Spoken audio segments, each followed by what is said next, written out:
दोस्तों आज हम लोग जो टॉपिक पे बात करने जा रहे हैं वो एक तरह की सर्जरी है, RIRS सर्जरी। तो दोस्तों इसमें जो इंस्ट्रूमेंट यूज किया जाता है उसको यूरेट्रोस्कोप बोलते हैं। उसमें इस प्रकार यूरिन पेशाब के रास्ते से दोस्तों इसको कराने के पहले आपका डायग्नोसिस जो है वो एकदम क्लियर होना चाहिए कि पथरी है, इतनी है, इस तरफ है।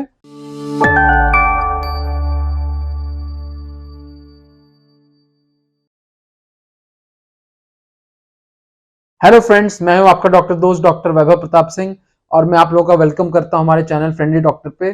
दोस्तों आज हम लोग जो टॉपिक पे बात करने जा रहे हैं वो एक तरह की सर्जरी है, RIRS सर्जरी। दोस्तों ये मिनिमली इन्वेजिव सर्जरी होती है। किस चीज के लिए किया जाता है दोस्तों? जब किडनी में पथरी होती है, आपकी किडनी में स्टोन होता है, आपके गुर्दे की पथरी होती है, आपके रीनल कैल्कुलस होता है। तो आइए दोस्तों चलिए इसको डिस्कस करते हैं RIRS सर्जरी के बारे में। दोस्तों ये एक ऐसी सर्जरी होती है जो आपका जो यूरिन का रास्ता होता है, जो पेशाब का रास्ता होता है, उससे किया जाता है। इसलिए इसमें कोई एक्सटर्नल यानी कि बाहरी कोई चीरा या निशान या कोई इंसिजन ऐसा नहीं होता है। तो दोस्तों इसमें जो इंस्ट्रूमेंट यूज किया जाता है उसको यूरेट्रोस्कोप बोलते हैं। उसमें इस प्रकार यूरिन पेशाब के रास्ते से आपके जो ये पाइप होता है इसको यूरेटर बोलते हैं। ये दोस्तों किडनी है, गुर्दा है, यहाँ पे पथरी है और ये आपका ब्लैडर है, पेशाब की थैली है। इसके बीच में एक पाइप होता है जो यूरिन ट्रांसमिट करता है, इसको यूरेटर बोलते हैं। तो इस यूरेटर के माध्यम से नीचे से यहाँ तक इंस्ट्रूमेंट पहुंचा दिया जाता है। इसमें एक व्यूइंग डिवाइस होता है, देखने का एक यंत्र होता है, फाइबर ऑप्टिक्स सिस्टम रहता है। तो आप स्क्रीन पे देखते रहते हैं और वो यहाँ पे जाके स्टोन तक पहुंच जाता है और इसी के रास्ते से या तो स्टोन को ब्रेक कर दिया जाएगा या यहीं से स्टोन अगर छोटा होगा तो ऐसे इसको निकाल के यहाँ से बाहर निकाल दिया जाएगा। तो दोस्तों ये जो सर्जरी होती है इसको RIRS बोलते हैं। इसका फुल फॉर्म भी डिस्क्रिप्टिव अपना ही जो कार्य है वो बता देता है। रेट्रोग्रेड यानी कि नीचे से, इंट्रारीनल यानी कि रीनल में पहुंच के सर्जरी। तो रेट्रोग्रेड यानी कि नीचे से उल्टा रास्ता, यूरिन का अमूमन रास्ता ये होता है, बट इसे हम लोग इंस्ट्रूमेंट उल्टे रास्ते से अख्तियार करके और पथरी जो होती है उसको निकाल देते हैं। इस सर्जरी को बोलते हैं RIRS सर्जरी। तो दोस्तों ये एक्सरे की इमेज है, इसमें यहाँ पर स्टोन है और इसमें नीचे से ऐसे इंस्ट्रूमेंट इंसर्ट करके बिना बाहरी कोई चीरा नहीं लगा है, कोई इंसिजन नहीं लगा है और ये इस पथरी को ब्रेक करके निकाल दिया जाएगा बाहर से। तो इसको दोस्तों ये RIRS सर्जरी है। तो दोस्तों सर्जरी कराने के पहले क्या क्या आपके मन में सवाल आएंगे? तो दोस्तों इसको कराने के पहले आपका डायग्नोसिस जो है वो एकदम क्लियर होना चाहिए कि पथरी है, इतनी है, इस तरफ है और ये साइज है और ये उसकी डेंसिटी है। ये सारी इंफॉर्मेशन अगर मैं बोलूं एक टेस्ट जो बेस्ट रहेगा तो CT KUB का टेस्ट रहेगा, NC-CT KUB, या फिर आपसे IVP कराया जा सकता है या अल्ट्रासाउंड। यूजुअली अगर अल्ट्रासाउंड कराया जा रहा है तो उसके साथ IVP के बेसिस पे ये टेस्ट कर दिया जाएगा। बट अगर बोला जाए बेस्ट टेस्ट है और अवेलेबिलिटी है अगर, तो CT KUB, CT NC-CT या कॉन्ट्रास्ट के साथ भी हो सकता है। टेस्ट बेस्ट रहेगा, इससे सारा पूरा एनाटॉमी वगैरह क्लियर हो जाएगा, कैसे सर्जरी करनी है, कैसे अप्रोच करना है, उसका आइडिया लग जाएगा। दोस्तों अगर प्राइस की बात करा जाए तो ये थोड़ी सी एक्सपेंसिव सर्जरी है दोस्तों। 80,000 रुपए से स्टार्ट होती है इंडियन करेंसी में, 80,000 से ऊपर जाती है, अराउंड 1.5 से 2 लाख तक की भी सर्जरी हो सकती है। 80,000 से भी नीचे होती है गवर्नमेंट हॉस्पिटल जहाँ ये सब्सिडाइज्ड हो सकता है, हो तो इससे भी हो सकता है आपका खर्चा कम आए। तो दोस्तों एनेस्थीसिया, जी हाँ सुन किया जाता है, बेहोश किया जाएगा। बेहोश यानी कि जनरल एनेस्थीसिया या फिर स्पाइनल एनेस्थीसिस में आप आधे तरह से सेंस में नहीं होंगे। यूजुअली ये पूरी तरह जनरल एनेस्थीसिया यानी कि पूरी तरह से बेहोश करके किया जाएगा। तो सिंस इसमें पूरी तरह से बेहोश किया जाएगा, जनरल एनेस्थीसिया दिया जाएगा, तो उसके पहले प्री सर्जिकल टेस्ट होते हैं, बहुत सारे ब्लड टेस्ट होते हैं, हार्ट की बहुत सारी टेस्ट होती हैं कि भाई बॉडी आपकी एनेस्थीसिया जो है झेल पाई कि नहीं, वो कराया जाएगा, तो भी आपको कराना रहेगा। और अगर बात करा जाए कितने दौरान की सर्जरी होती है, तो दोस्तों वो जो सर्जरी होती है 1 घंटे से 1.5 घंटे के अंदर अंदर समाप्त हो जाएगी, कर ली जाएगी। बहुत बड़ी कोई मेजर सर्जरी नहीं होती है।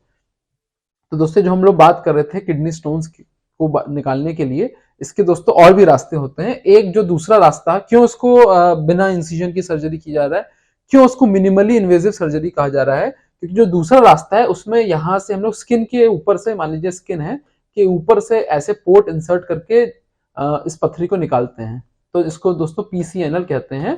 तो या तो एक ये रास्ता है, इस तरीके से किया जाए, या ये RIRS का दूसरा रास्ता है। इसमें दोस्तों ऑब्वियस सी बात है, स्किन में इंसिजन लगेगा, छोटा सा इसमें चीरा लगेगा, जिससे हम लोग उस स्किन को और बाकी जो उसके ऊपर जो सॉफ्ट टिश्यू स्ट्रक्चर जो होते हैं, फैट वगैरह होता है, और फिर किडनी, और फिर किडनी के अंदर हम लोग जहाँ पे पथरी होगी वहां तक पहुंचेंगे और फिर यहाँ से निकाल दी जाएगी पथरी। तो दोस्तों दूसरी सर्जरी है। तो ये जो RIRS सर्जरी अगर पॉसिबल है तो ये ज़्यादा एडवांस रहेगी, क्योंकि इसमें बहुत ज़्यादा एडमिशन नहीं रहना पड़ेगा, बहुत पेशेंट को भर्ती नहीं रहना पड़ेगा। अमूमन तौर पे कुछ पेशेंट तो सेम डे ही ठीक हो जाते हैं, नेक्स्ट डे यूजुअली ज़्यादातर पेशेंट डिस्चार्ज हो जाते हैं, 1 या 2 दिन तक का स्टे रहता है। तो दोस्तों ड्यूरिंग सर्जरी में क्या क्या होता है मैंने पहले आपको बता दिया। इस तरह से आधा 60 मिनट से 1.5 घंटे तक की सर्जरी होगी। इस तरह से यूरिन के जहां से आप यूरिन पास करते हैं उस रास्ते से सर्जरी किया जाएगा, वहीं से इंस्ट्रूमेंट इंसर्ट करके।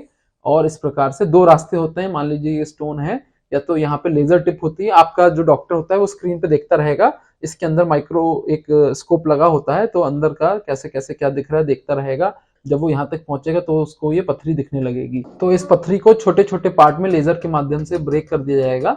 और जैसे ये स्टोन है, यहाँ पे इसका टिप है, वो यहाँ तक पहुंच के इसको छोटे पार्ट में ब्रेक कर देगा। मान लीजिए 5 mm का स्टोन था, तो वो 1-1 mm या उससे भी छोटे छोटे पार्ट में ब्रेक हो जाएगा, और वो आसानी से यूरिन के रास्ते से निकल जाएगा।